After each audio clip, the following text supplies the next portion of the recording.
नमो जनभाषायै संस्कृताय मित्राणि श्रीगुरवे नमः। हम लघु जातक के 16वें श्लोक का अध्ययन कर रहे हैं।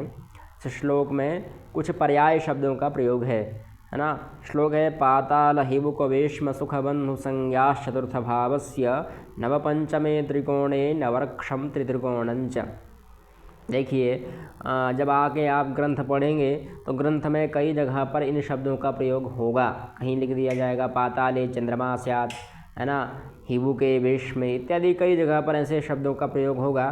तो वहाँ पर आप कंफ्यूज हो जाएंगे कि पाताल क्या है, हिबुक क्या है, सुख भाव क्या है, बंधु भाव क्या है।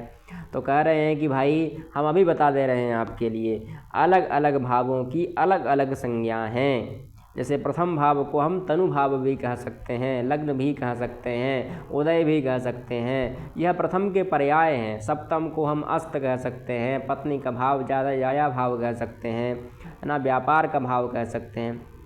तो यह उसके पर्याय हैं।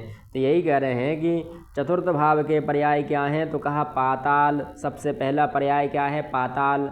तब जब चतुर्थ भाव पाताल हो गया तो चतुर्थ का सामने वाला भाव कौन सा होगा, आकाश। चतुर्थ का सामने वाला भाव कौन सा है, दशम भाव है, इसलिए दशम भाव को हम आकाश कहते हैं। अब इनको आकाश और पाताल क्यों कहते हैं, उसके लिए आपको थोड़ा सिद्धांत जानना पड़ेगा। सिद्धांत में जाएंगे तो आपको पता चलेगा कि जो चौथी राशि है कर्क राशि, वो गोल के नीचे होती है और गोल के ऊपर जो क्रांति वृत्त में सबसे ऊपर कौन सी राशि होती है, हमारी दशम, है ना, दशम भाव वाली राशि। इसीलिए ठीक मकर राशि, और नीचे कर्क राशि होती है जो क्रांति वृत्त का भचक्र बनता है। ठीक, इसलिए इसको आकाश और पाताल माना गया है ना। ठीक, फिर उसका एक और संज्ञा है हिबुक, एक और संज्ञा है वेश्म, उसी को सुख भी कहते हैं, बंधु भी कहते हैं। तो इस प्रकार से इसकी इन्होंने 3-4 बताई, एक पाताल, हिबुक दूसरा, वेश्म तीसरा, सुख चौथा और बंधु पांचवें, ऐसी 5 संज्ञाएं बताई। फिर कहा नव पंचमे त्रिकोणे, नवम भाव को और पंचम भाव को त्रिकोण कहते हैं। लग्न से नवम भाव और लग्न से पंचम भाव, यद्यपि कुछ लोग लग्न को भी त्रिकोण मानते हैं, है ना।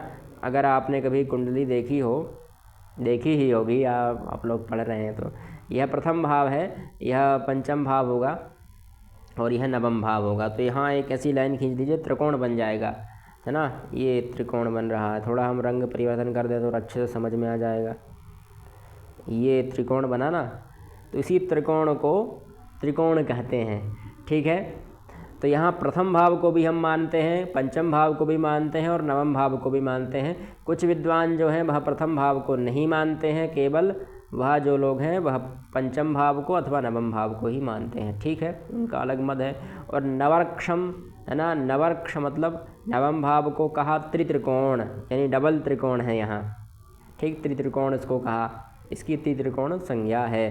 तो इस प्रकार से इन्होंने कुछ प्रमुख संज्ञाएं बताई हैं। आगे भी श्लोकों में प्रमुख संज्ञाएं बताएंगे।